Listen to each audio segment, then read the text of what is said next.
Dan kalau dalam masyarakat Melayu tradisi dulu, bangsa Melayu ini dibina oleh persekitarannya. Persekitaran kelautan, karena alam Melayu ini adalah daerah kepulauan. Tamadunnya adalah tamadun kepulauan yang dikelilingi air di sana sini. Kepulauan Melayu ini lebih banyak airnya dari tanahnya. Dan karena itulah maka orang Melayu bila menyebut negaranya disebut tanah air.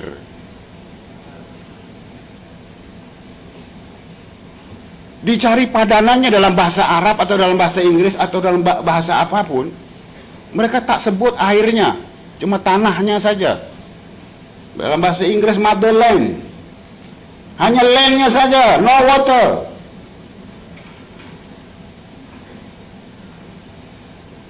Bahasa Arab al-balad, al-watan, mana airnya? Tapi Melayu punya sebutan yang menarik karena dia menggabungkan tanah dengan air.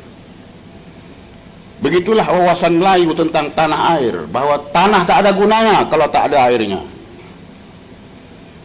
Dan Melayu ini dibesarkan di tanah dan juga di air. Karena itulah kita sebut bangsa Melayu ini bangsa pelaut. Dibesarkan di tengah gelombang, dalam amukan taufan dan badai. Dan itu yang membentuk kepribadian Melayu yang kuat sebagai anak laut. Lain rupanya kepribadian anak laut dengan anak daratan, lain. Anak daratan ini lemah karena di darat lebih terlalu banyak tempat berlindung, banyak tempat bersembunyi. Tapi di tengah laut, di tengah amukan gelombang dan topan, mana ada tempat melindungkan diri, mana ada tempat menyelamatkan diri. Pilihan anak laut di tengah samudera hanya satu: hadapi gelombang, hadapi tofan, dan kuasai gelombang dan tofan. Tak ada pilihan. Di laut nak bersembunyi di mana? Di laut nak berlindung di mana?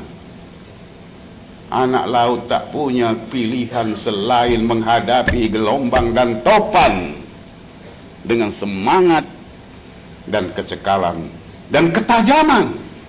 Anak laut harus pandai membaca bisikan angin. Akan ada ribut, akan ada topan, semuanya dibisikkan oleh angin.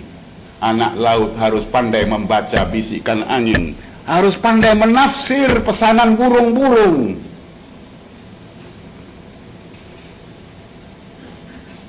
Anak laut harus kental semangat kebersamaannya. Sebab dari kapten sampai ke kelasi, sampai ke penumpang menghadapi risiko yang sama, tenggelam bersama atau selamat bersama. Di semangat kebersamaan anak-anak laut. Ini yang membentuk watak Melayu yang kuat sebagai bangsa pelaut.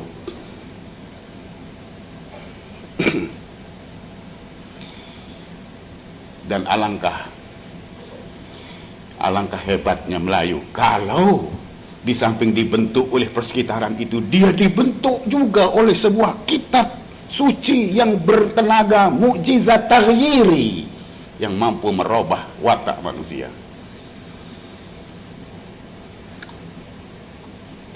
Dan itulah yang ingin kita bicarakan pada pagi ini. Sejauh mana watak kita itu dibentuk oleh kitab suci Al-Quran. Selama ini kita sudah memberikan perhatian kepada aspek tilawahnya, malah kepada aspek tahfiznya. Sekolah tahfiz tumbuh di mana-mana. Tapi ada satu tahap yang kita abaikan. Selepas tilawah, selepas tahfiz, ada lagi